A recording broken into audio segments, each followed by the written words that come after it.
और हम जानते हैं कि हमें ये ठगने आए और हम जानबूझ कर ठगे जाते हैं तब पढ़ता हूँ। हमें मालूम है कि हमें छलने आए और हम जानबूझ कर छले जाते हैं तब 1.5 लाइन पढ़ता हूँ साहब कि पागल कुत्तों से बचना चाहता हूं, पागल कुत्तों से बचना चाहता हूं, पर क्या करूं जब काट लेते तब पहचान पाता हूं।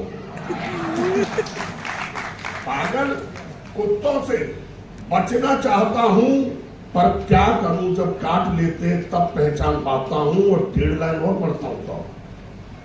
और 1.5 लाइन कब पढ़ता हूं?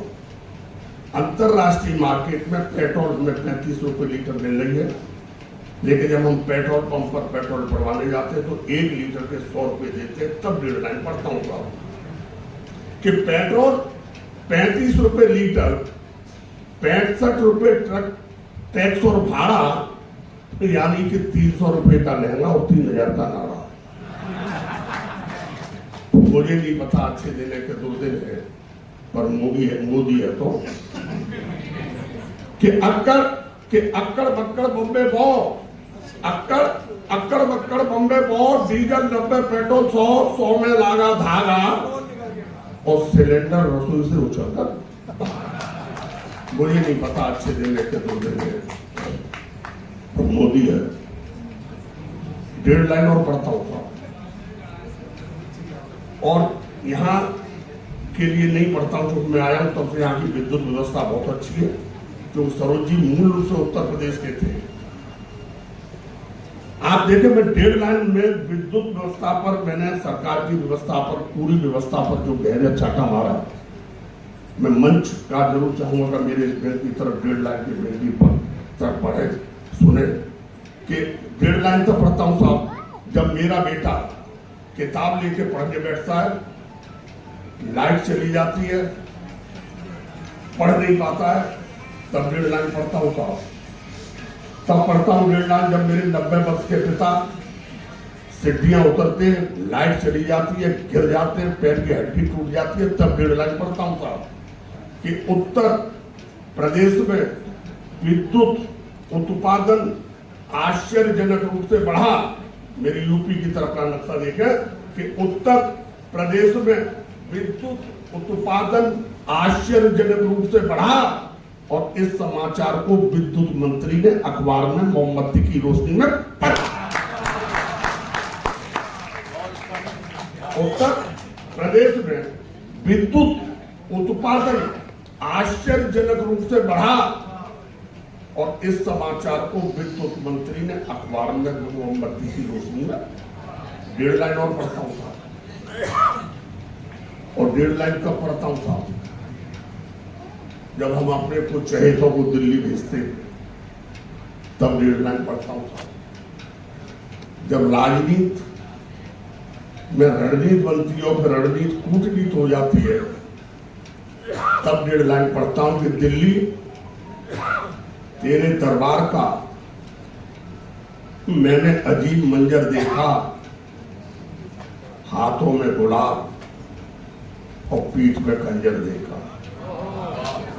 अब वो एक वाली कविता जो सरोज जी की सबसे प्रिय कविता थी मेरी, उस कविता को पढ़ने के बाद मैं अपना स्थान ग्रहण करता हूँ।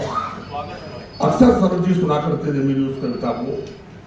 और अच्छा ये है कि यहाँ कोई नेता नहीं है इसमें, अगर बाई चांस कोई नेता भी हो तो जितनी दूरी मेरी और उनके बीच में अभी बनी है कविता पढ़ने के बाद उतनी बनी ही रहे तो ज्यादा अच्छा है।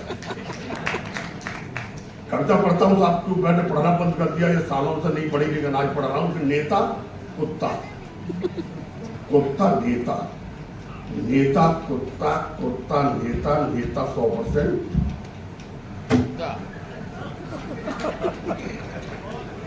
कुत्ता किसी आदमी को काट ले 14 इंजेक्शन से काम चल जाएगा। नेता किसी आदमी को 14 किलोमीटर दूर से सूंघ ले, 14 जन्म तक 14,000 इंजेक्शन फायदा नहीं होगा। यहां से कविता पढ़ता हूं साहब, सुनिएगा कि कुत्ता, एक नेता एक कुत्ते को देखकर चौंका, एक नेता एक कुत्ते को देखकर चौंका, और फिर नेता कुत्ते के मुंह पर मुंह रख के बड़ी जोर से भौंका। नेता ने कुत्ते को डांटा,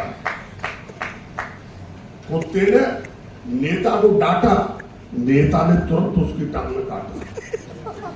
कि फिर कुछ समय बाद नेता द्वारा काटा हुआ कुत्ते का मुंह सड़ गया और उसमें एक मोटा सा कीड़ा पड़ गया। कि फिर कुछ समय बाद उस कीड़े के भी कुछ अंग सड़ गए और देखने पर पता चला कि उसमें कुछ आदमी पड़ गए। हमने कहा कीड़ा भाई कमाल है, अरे आपके सड़े हुए अंगों में आदमी पड़ गए, ये क्या बवाल है? तो कीड़ा बोला कविराज ये कलयुग है, तुम क्या समझते हो त्रेता है? अरे मेरे अंगों में पड़ने वाला एक एक आदमी करके हिंदुस्तान का। और आज आप मुझसे पूछ रहे हैं, कल सारे इंसान पूछेंगे, ये आज मुझे चूस रहे हैं, कल हिंदुस्तान चूस रहे हैं।